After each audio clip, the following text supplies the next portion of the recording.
Hey everybody, it's Matt here and hope the beginning of your day is really nice. My day started off with this, thanks to Storm Darcy. Hope everyone is safe.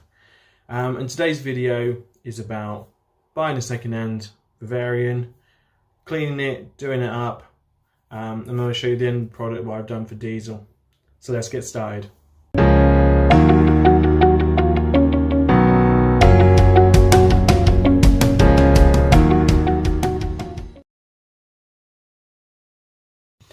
Right, so let's get started. So I went out, I found this Vivarium on Facebook for £30.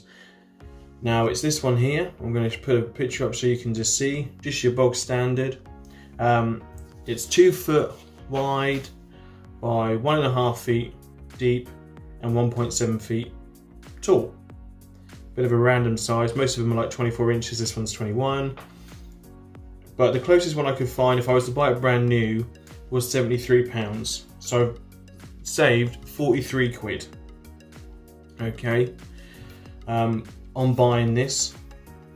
Obviously, there's things you have to look into, like potentially the vents will need changing.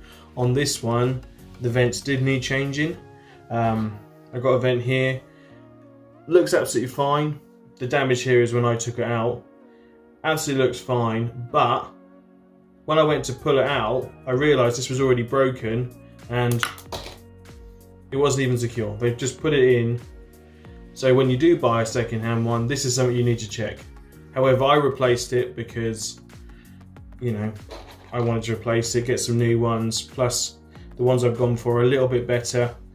They have a mesh in there as well, so like insects can't get into the Vivarium, rather than these ones where little insects can get through the gaps.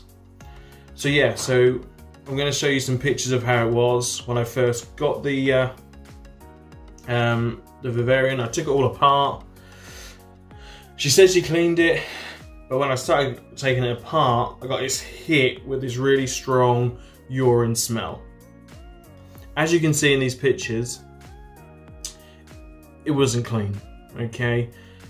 Main reason is this because it wasn't siliconed around all the corners, so any sort of liquid has just gone underneath it, seeped into it.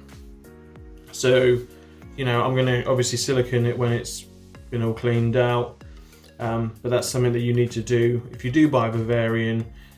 Silicone all the edges, keeps the humidity in, plus also keeps any moisture from escaping underneath, any wee, feces, any stinky stuff that you don't want in the wood. Use a specialist silicone. I've used a HA6, what is an aquarium grade silicone, so there's nothing that can leach out and harm animals. A lot of people recommend that one, so that's something to have a look out for.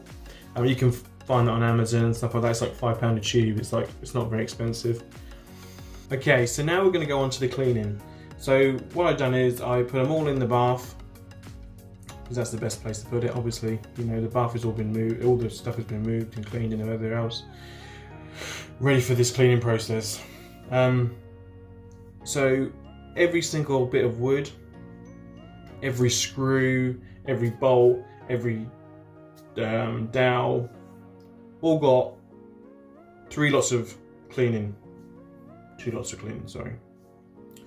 First one, I bleached every single piece of that thing to the inch of its life, okay? I mean, I bleached it, I scrubbed it, so that was the first process. As you can see, this water is pretty grim, okay? But at the end of the day, I need to get it sterile, I need to get it clean, I need to get it bacteria free, and all these other things. And this is what you're going to need to do if you buy a second-hand Vivarium. Make sure it is as clean as possible. Any bacteria is going to cause some issues with your snake. And I spend a lot of time with Diesel, and I would really, you know, be upset if something happened. So yeah, so everything got bleached. And as you can see in this picture here, everything looks a lot cleaner. Then I let it all dry. I left it for 3 days, not in the bath, you know, but I left it for 3 days to completely dry out, all the wood to dry out, because there were some bits where were a little bit sort of black on the ends, so I bleached them all, let that all soak in, so it's all had bleach treatment in there as well. I really sort of went to town, making sure every area. After 3 days, there was no smell of bleach, there was no smell of urine, thank God. And then once it was all dry, every single piece I then sprayed with reptile safe disinfectant, including all of the new items that I've got for him for the tank, the backing, the new vents all got disinfectant sprayed. Obviously the glass got cleaned, the lock, every single thing that was going anywhere near this, you know, this Vivarium or was a part of this Vivarium was disinfected. Okay, so it's had 2 stages cleaning just to make sure. Some people might say it's overkill. That's up to you to decide. However, I wanted to make sure I got as much, you know, it was as clean as it possibly could. Okay, and then on to the best bit. So onto the actual build itself. So I'm going to show some videos, videos and pictures. I'm going to do a voiceover. I think it's going to be easy to explain as we go along, looking at the pictures and whatever else. But yeah, brilliant. Let's go. So all we got to do here now is we're just going to cut it to shape or size. Just use a Stanley blade. This thing cuts really, really easy. I already cut this. This is just to show you on the video. You cut out the holes, and it's that simple, really. Really, really easy stuff to use. Very, very happy with that sort of side of things. Now we're going to go on to the actual build of it.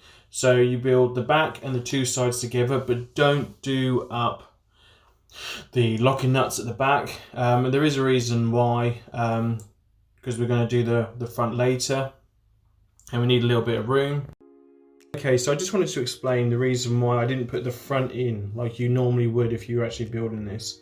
It's because I'm putting in the backing or background.